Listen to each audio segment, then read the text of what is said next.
a big billy club. And then the other thing we gave them were silver reflecting sunglasses. When you have mirror sunglasses on, then nobody can see your eyeballs. I think that anytime you put on what essentially is a mask, and you mask your identity, then it allows you to behave in ways that you would not behave if you didn't have the mask on. To make it more realistic, I had arranged with this Palo Alto Police Department to make mock arrests. When I was arrested, it was a surprise to me. I didn't think I was going to be brought to an actual police station. I didn't think I was going to go through a booking process. The guards then put a blindfold on them, stripped them naked, and then they put them in dresses, smocks with no underpants. Each had a number that replaced their name. They had to know the number. They could only be referred to by that number. And they had a chain on one foot, which was put there to remind them at all times of their loss of freedom. So all of these things produces a sense of being dehumanized. On the first day, I said, this is not going to work. I mean, the guards felt awkward giving orders, and they'd say, okay, line up, repeat your numbers, and the prisoners would start giggling. Hey, I don't want anybody laughing. 3, 2, 1. And then a very interesting thing happened. Dave Eshelman, who the prisoners named John Wayne, like he's a Wild West cowboy, he begins to be more extreme. I decided that I would become the worst, most intimidating, cruel prison guard that I could possibly be. I see in the future that you work what you're told. Say it again. Say bless you, correction officer. I was sort of fascinated myself that people were believing the act, and I was trying to see how far I could take it before somebody would say, okay, that's enough, stop. We did have to do things like push-ups. We would have to sing things. At the beginning, we protested some of the actions. We did things to irritate the guards. So the guards' authority was challenged right off the bat. And the guards had to decide how they were going to handle that, and they had to decide it without our input. I mean, again, this was not a Milgram study in which we were standing over them telling them what to do. And they began to see the prisoners' behavior as a kind of an affront to their authority. And they began to push back. We would ramp up the general harassment, just sort of crank it up a bit. Nobody was telling me I shouldn't be doing this. The professor is the authority here. You know, he's the prison warden. He's not stopping me. This is unbelievable. They took our clothes. Hands off the door. There was the first evening a kind of rebellion that took place. The prisoners rebelled. They barricaded themselves in their cells and said, we refuse to come out. They took off their numbers. They didn't want to be de-individuated. They started cursing the guards to their face. And the key turning point was the guards began to think of them as dangerous prisoners. And so the guards formulated a plan to use fire extinguishers, took the doors down, dragged the prisoners out, stripped them naked, and essentially broke the rebellion in a purely physical way. From that point on, the study was as remarkable a series of events as I've ever seen.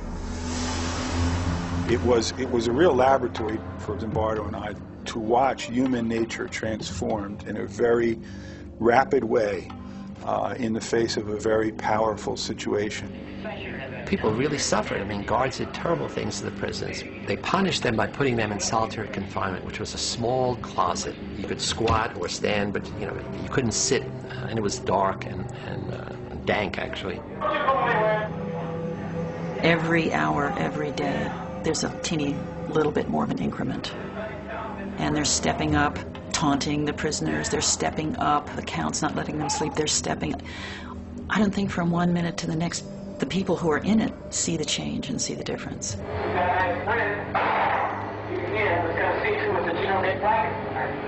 And then the next key thing happened beside the rebellion. Prisoner 8612, he was the first one to have an emotional breakdown. I feel really fucked up inside. You don't know. I gotta go. To a doctor, anything. I mean, Jesus Christ, I'm burning up inside. Don't you know? I'm fucked up. I don't know how to explain it. I'm all fucked up inside. Now! At the time, if you had questioned me about the effect I was having, I would say, well, you know, they must be a wimp. They're weak, or they're faking. Because I wouldn't have believed that what I was doing could actually cause somebody to have a nervous breakdown. It was just us sort of getting our jollies with it. You know, let's be like puppeteers here. Let's make these people do things. What if I told you to get down on that floor and fuck the floor? What would you do then? The guards now began to escalate their use of power. Some of them had prisoners clean out toilet bowls with their bare hands. They now taunt, humiliate, degrade the prisoners in front of each other, and they exert arbitrary control over the prisoners. They keep thinking of more and more unusual things to do, and very soon after the fourth day, things begin to turn sexual. You be the bride of Frankenstein, and you be Frankenstein. I want you to walk over here like Frankenstein and say that you love the true man. If you want to fully sort of humiliate somebody, then you want to get them in those things that where their biggest fears are. And a lot of us have a lot of sexual hang-ups, and so that was part of that effort to humiliate them even further. Get up, Lord. I love you, Joe, please. I love you, Joe. Your father, Joe, please. You get down here and do 10 push-ups. The guards knew that had the coin come up heads rather than tails, they would have had the dress on rather than the uniform on. They knew that. So they certainly knew that the prisoners who were being mistreated had done nothing wrong to deserve the mistreatment. And yet the roles themselves were so powerful and the environment itself was so powerful that they ended up punishing those prisoners as though they had done something wrong. Prisoner 819 did a bad thing. We were told to chant something about how he was a bad prisoner. And at the time I went along with it, I'm thinking, what does this matter? We don't believe this, but we can go along and chant it. Because of what prisoner 819 did, myself is that. Because of what prisoner 819 did, myself is that. That night, he had a breakdown. Every day after that, another prisoner broke down in a similar way. Broke down, I mean, extreme stress reaction. And we released another one on Tuesday, Wednesday, Thursday. Nobody who was in that study could deny that the prisoner breakdowns were genuine. They were scary to see. They were upsetting to us. They were unexpected, but they were very clearly the real thing. At some level, we understood that something was happening that we were no longer in control of. It was damaging people. We didn't quite have a grasp on what to do about it. One of the mistakes we made was that we hadn't built in time to step back and to look at what was happening and call it what it was, which was mistreatment. We were caught up in the events that were taking place. Well, you can keep your blankets, and 416 will stay in another day. We got 3, guess 1. Keep your blankets, 416, you're going to be in there for a while. So just get used to it. On the 5th day of the study, Zimbardo invited his girlfriend, recent psychology graduate Christina Maslach, to visit the mock prison. I had heard bits and pieces from Phil about what was going on. And then when I was down there that evening, it really was kind of a wow. The thing that really got to me was when some of the guards took the prisoners down the hall to the men's room. She looks out and sees a line of prisoners with paper bags over their heads, each one holding the other one's shoulder. And they're leading them down the hall. And Phil comes over and look, you know, my God, look at that.